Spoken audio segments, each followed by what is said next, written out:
Hi guys, welcome back to Pierre Haché Music. Today I'm going to give you some tips, tricks, and simple exercises to make your chords sound way better on ukulele or guitar. So stay tuned.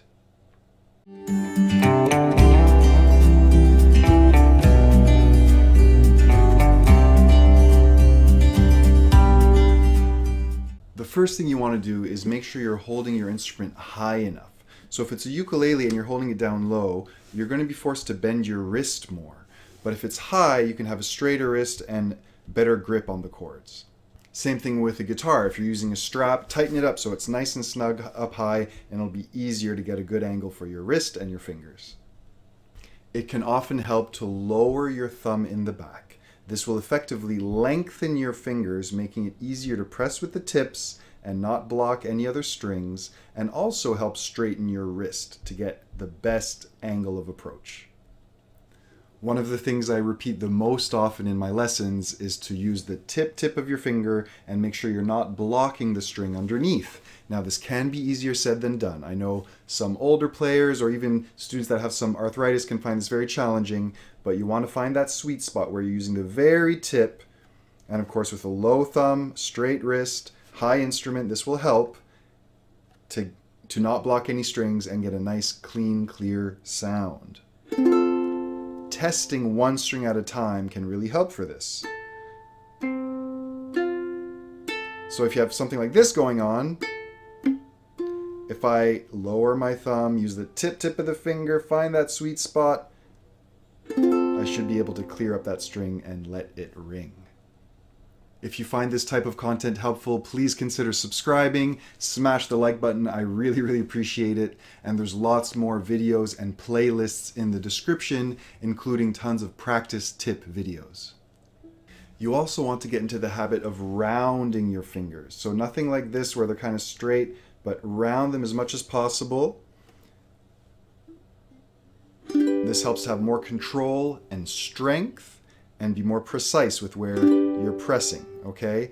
Round fingers, not straightened out.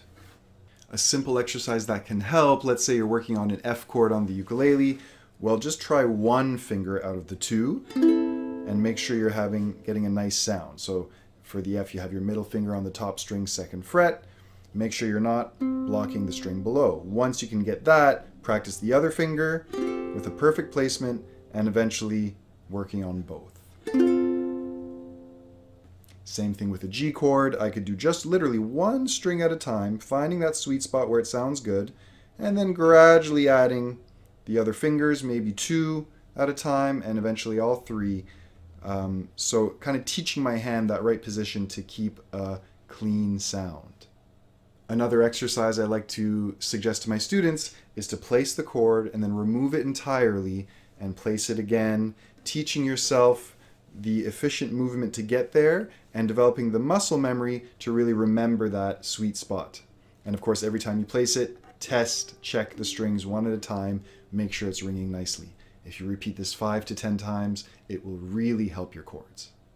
Lastly, chord transitions are always challenging, so you'll want to work on switching from one to another. For example, C to G on the ukulele is a very common transition. On guitar, you could work on going from C to G there, or F to B flat, A minor to F, whatever transition you need, or that is challenging for you, or that comes up in a song, and repeat it many times, slowly, cleanly, no rush, and kind of remember that feeling, the path that your fingers take for that switch, and this will help get a nice clean sound on the chord every time, even when you're playing a song.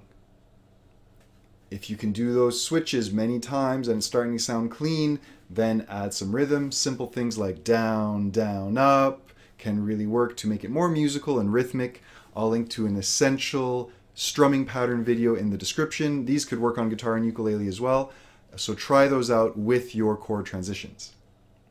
I hope you find some of these tips helpful. I know some chords are harder than others. Of course, bar chords or specific situations might be challenging. If your chord isn't sounding perfect, if you can get it to like an 80%, often that's okay too. You want to practice the chord individually, but then also just play the songs, get the rhythm going, and with some strumming and singing in the mix, we might not hear that one slightly muted string. It's not the end of the world.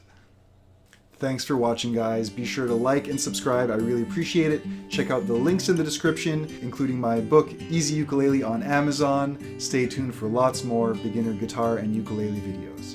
Cheers.